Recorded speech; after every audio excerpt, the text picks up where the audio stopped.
What's up to everybody out there enjoying Dave's World, and what's up to y'all that aren't enjoying it but are still watching it? Shout out to you. You give me something to, still not give a fuck about. So I'm gonna get right into it today. Dave's World, I have not had any form of nicotine since I had my teeth pulled out of my mouth, and I am going crazy. But in this video, I'm gonna talk to you about some of the things I think are making me crazy. I'm gonna talk about some of the ideas I've had and things that I've thought about since quitting smoking, and also the epiphanies. The things that make you go, oh. I'm gonna talk about those too. But it's been a tough week, or 10 days, or 5 days, or however long. I don't even remember what day it was when I got my teeth pulled. I don't really remember much about that day except for the drive there. No, I'm just playing. I remember most of it. Remember all of it. I think I remember. I do remember this. If you like this video, smash the like button, subscribe to the channel if you're not already subscribed.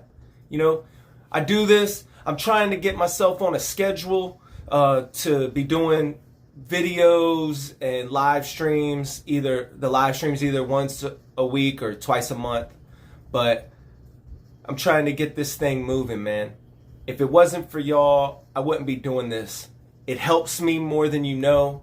I love to hear from people who are telling me how I've helped them, or how my videos have helped them, or how my ideas or way of thinking has helped them. And yeah, man, I love doing this. And I hope you love what I'm doing. So here's the video.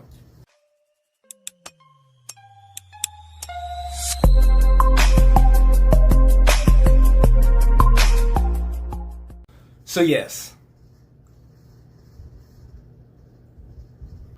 right now, as we're speaking, I am jonesing for a cigarette. I literally just finished drinking my cup of coffee.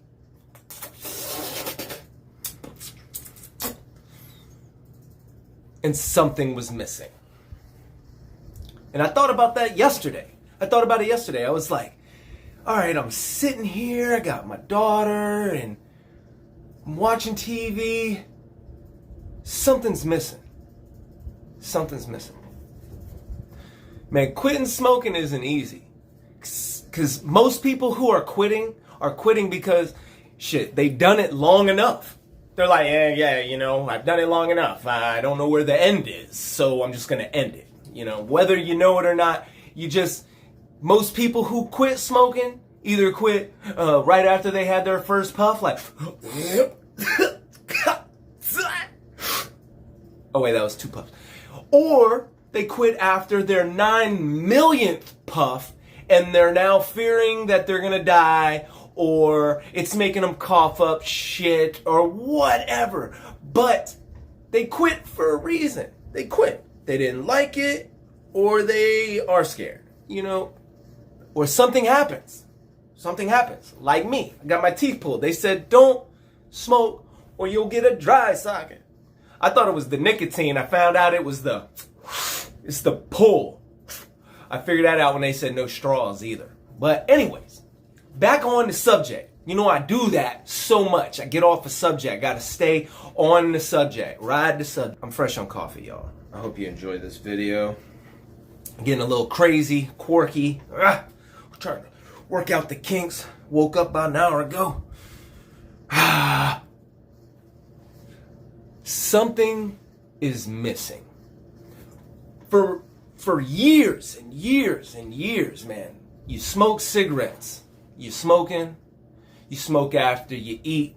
You light a cigarette in your car when you start your car. You roll the window, light the cigarette. You have fun, you light a cigarette. After sex, you light a few cigarettes. Whatever it is. You're so, trained.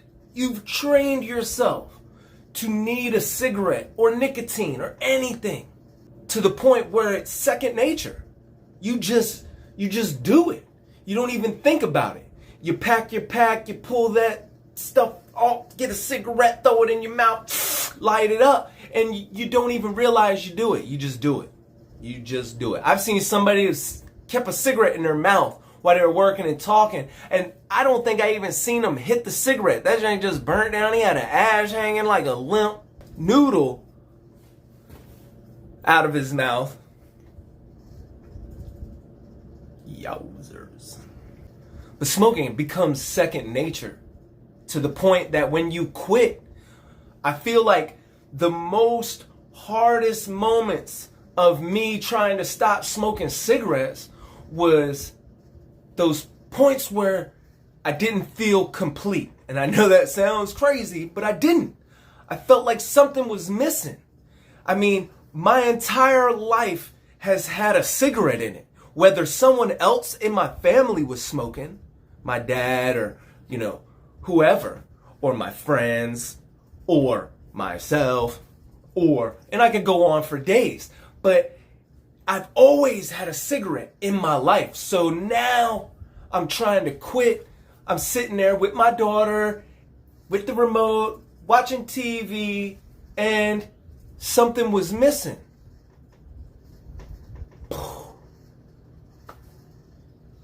I was drawn to it. I wanted it so bad. But at that moment, I was like, wow, is that the addiction though? Like, have I done it? I feel it, the nicotine addiction, but the nicotine addiction really isn't that strong. I know people say it is, but maybe it's just me. I said in the beginning of this video, I'm only talking from my experience of nicotine addiction. But everything I do, I'm in the mode of analyzing. I'm thinking 100 miles an hour and with everything. I love the hidden meanings. I love catching, the metaphor or, something that go over other people's heads and then explaining it to them and watching them go, oh, I didn't see it that way. I love that shit. I'll just put that out there. So I was sitting there, I was thinking to myself, I was like, is that the hardest part of the addiction? The normalcy? I don't know, normalcy.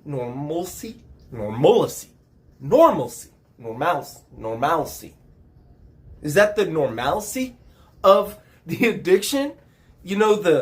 It's always there. Is that the hardest part of the addiction? I don't know, but it's the hardest for me. The actual draw to it, like physically, is nothing compared to heroin. Of course, most things you get addicted to get off of them are nowhere near as bad as heroin. Someone said in a comment, they were like, yo, screw it. It's just a cigarette, Dave. If you want a cigarette, just smoke one. It's not heroin. Yeah, heroin could kill me now. Cigarettes could kill me later. Just as bad. I don't care. That's what I'm telling myself. And I'm not going to smoke. I don't want to. I'm stronger than that. If I can kick dope, I don't need cigarettes. Just putting it there. Or just, that's just how I'm wired today. I don't want to depend on nothing. I feel like if I feel this way, I need a cigarette. If this happens, I need a cigarette. Nah, if that stuff happens, I need me, I need my family. That's it. And I can make it through. I can do this. If any of y'all out there want to quit smoking, I'm telling you, don't focus on the urge. That's not what you're trying to kick, I think. Focus on the repetitive behavior of smoking. Now, every time you have an urge, find something that you can do for a minute, like 1 minute. I don't care what it is. Drop down and do 3 sets of 10 push-ups, whatever. Just fill that time where you wanted to smoke a cigarette, because it's not this. It's the nicotine is just the smallest portion of your addiction. It's so much more mental than it is physical with nicotine. I swear, if you don't smoke a cigarette, you're not going to go into convulsions and crap on yourself. It's not going to happen. The biggest epiphany I had in my life, or the biggest epiphany I had dealing with, my cigarette addiction and kicking the habit was, I started at 12, right? My dad was a smoker. But I didn't start smoking until my dad moved out of the house, right? Remember I said the normalcy, or the repetitiveness, or the bleh, I can't freaking find the word. The repetitiveness. I've seen my dad every day smoking cigarettes, packing cigarettes, lighting cigarettes, putting out cigarettes. I've seen it all day, every day, up until I was 12, and then my dad moved out. Well, there was something missing. Wasn't my dad. Maybe I went and started smoking because my dad wasn't there. I didn't see it happening no more. So I picked up a cigarette. I wanted to be my dad. I wanted to be like my dad. It was when I thought about it like that I realized, you gotta know what you're fighting. Really take a deep look at yourself. You're fighting nicotine. You want to beat nicotine. I want to beat cigarettes.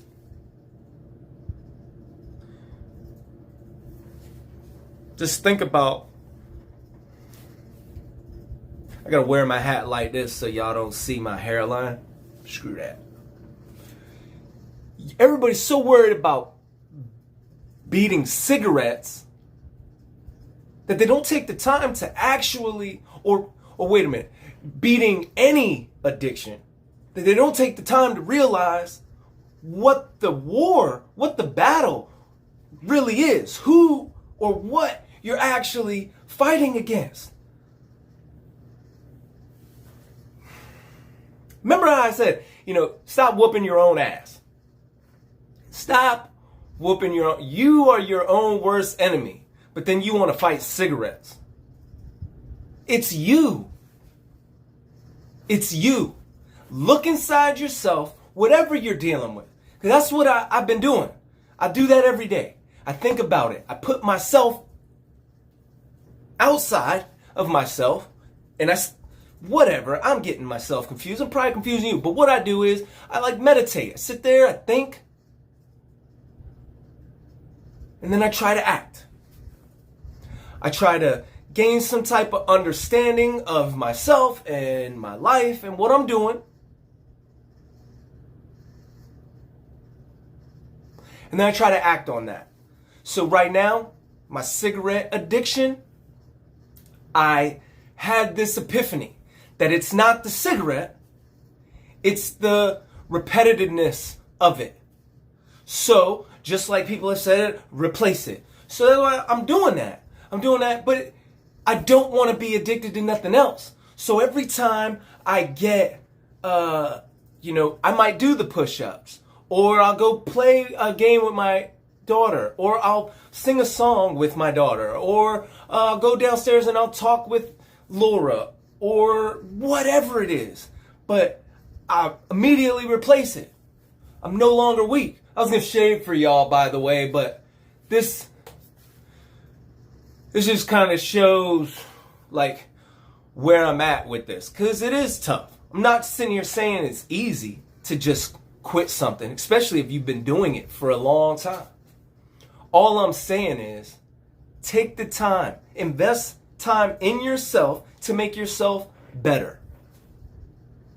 Figure out why you do it. Figure out what's going on and try to understand the addiction. Look, man, I love my life. I love, how things are going. And I love doing these videos. I really believe that the way I think can help people, move forward in their life, and leave some of the stuff that has been plaguing them in their past. You know, leave some of that stuff behind them.